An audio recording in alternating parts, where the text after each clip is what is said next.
with this video, I want to explain you how to update the firmware of the AEM envelope model. Nevertheless, it's already explained in the website. I think it can be useful to have a quick overview in a video, since it's a little bit more, I don't know, pleasant or easy. So I think that nevertheless, I think that this will be useful to you. Well, first thing is, as you can imagine, go to the site, to the electronic site.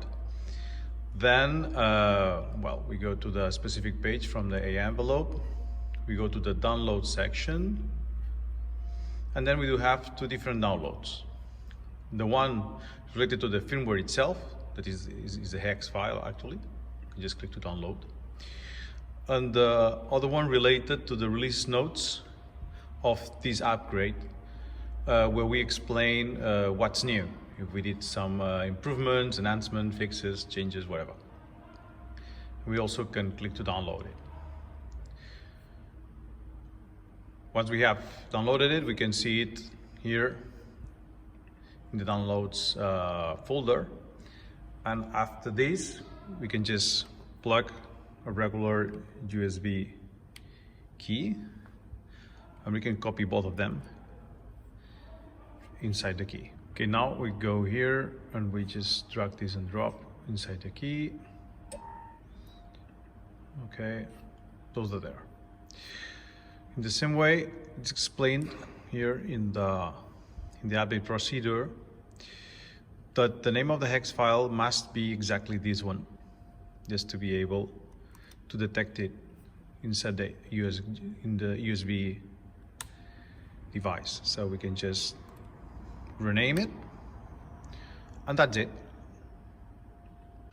Once we have the firmware ready in our USB key, the only thing that we need to update the firmware is, as you can imagine, remove the screws,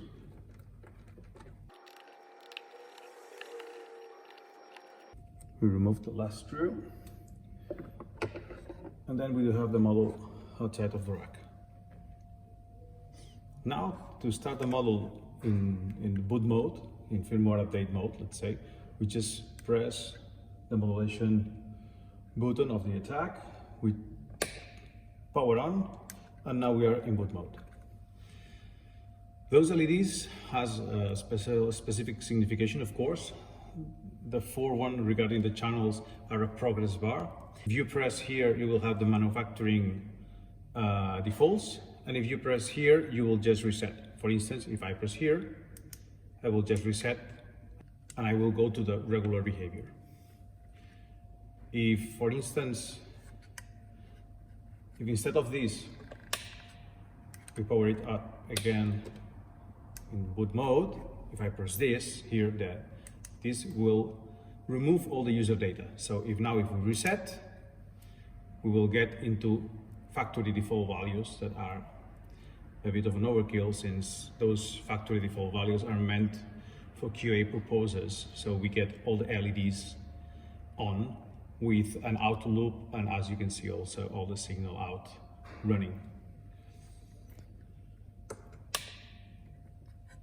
And if you enter the boot mode and then I plug the USB key with the firmware that we copied inside, then the device will do a first check, and then you will see the loop button on, just blinking. It means that we are ready to apply the update, because there was inside a valid upgrade.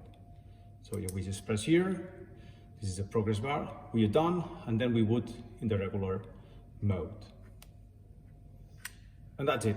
So now, I will need to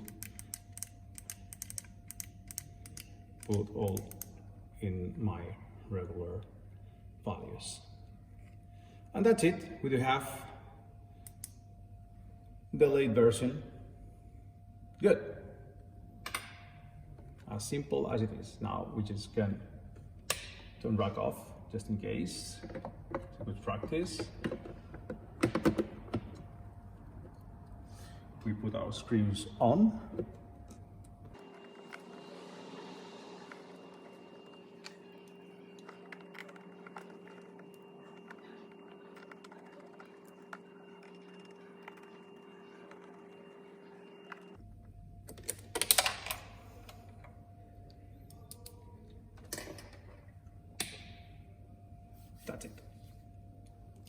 Perfect. Good.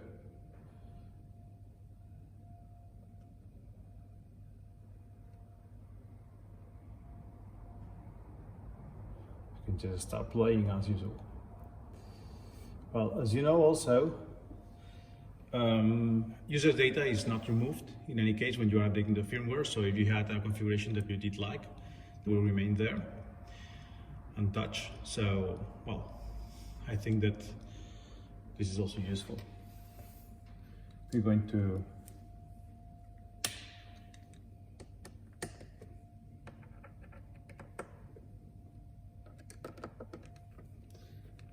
update the second one.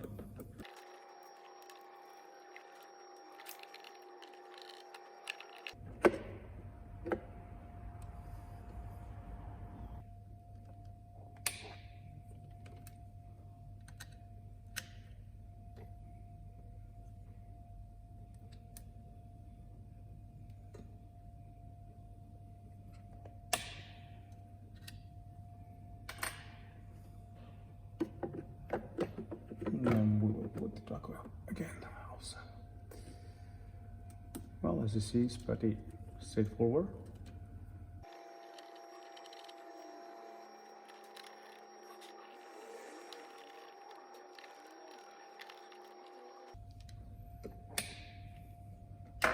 Great. Done. So in this case, the releases notes, I think that were something pretty useful, like a dynamic precision in while touching the time, because the time is a very wide and very big range, from microseconds till 20 seconds. So it's pretty difficult to be able to tweak it in a fine way in every scale. So what we decide to do at the end of the day is that we do have, when we are in the first scale, a different amount of relationship in between the turns and the way we move the values. As you see, when the scale has a bigger range, the knob behaves with more resolution. And when the scale has a less range, our range, then the resolution decreases, so we can access faster the values, because those values are also much fine. So in the first scale, everything goes pretty direct. The second one, a bit less, but with more precision. The third one, even less, with even more precision. And the fourth one, with a lot of precision. So you can access every point, even with much more precision than a regular pot. So, well, this is it. I think that this will be also pretty useful. We did also some enhancement and adaptations to the modulations regarding the time. It's something that we find out with a collaborator. And well, that's it. This is a regular update. Hope you find it useful. Thank you. Bye.